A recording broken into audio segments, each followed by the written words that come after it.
20-25 വയസ്സുള്ള ആളുകൾ പ്രത്യേകിച്ച് ഒരു ലക്ഷണങ്ങളോ കാരണങ്ങളോ ഇല്ലാതെ കുഴഞ്ഞു വീണ് മരിക്കുന്നു. 30-35 വയസ്സുള്ള ലേഡീസിന് ബ്രസ്റ്റ് ക്യാൻസർ കാണപ്പെടുന്നു. 10-12 വയസ്സുള്ള കുട്ടികൾക്ക് ബ്ലഡ് ക്യാൻസർ കാണപ്പെടുന്നു.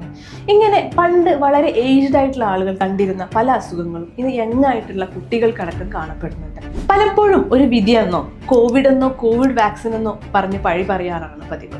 പക്ഷെ നമ്മൾ അറിഞ്ഞിരിക്കേണ്ട ഒരു കാര്യമുണ്ട്. നമ്മളെ ഭക്ഷണത്തിനോ വസ്ത്രത്തിനോ എഡ്യൂക്കേഷനോ ഈവൻ കോസ്മെറ്റിക്കിനോ ഒക്കെ നമ്മൾ സ്പെൻഡ് ചെയ്യുന്നതിൻ്റെ 10-1 പോലും നമ്മൾ ബേസിക് ആയിട്ടുള്ള ഒരു ഹെൽത്ത് ചെക്കപ്പിന് നമ്മൾ സ്പെൻഡ് ചെയ്യാറില്ല.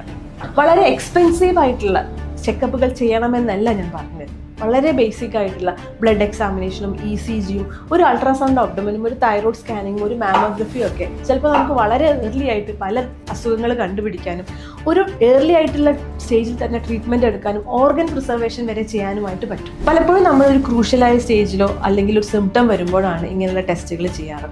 വളരെ റെഗുലറായി റുട്ടീൻലി ഒരു സ്ക്രീനിങ് പോലെ ഇയർലി നമ്മൾ ഇങ്ങനെയുള്ള ടെസ്റ്റുകൾ ചെയ്യുകയാണെങ്കിൽ ഇങ്ങനെ ഒരു ഹെൽത്ത് കൾച്ചർ ഡെവലപ്പ് ചെയ്യുകയാണെങ്കിൽ നമുക്ക് പല അസുഖങ്ങളും നേരത്തെ കണ്ടുപിടിക്കാനും ട്രീറ്റ് ചെയ്യാനായിട്ട് സാധിക്കും.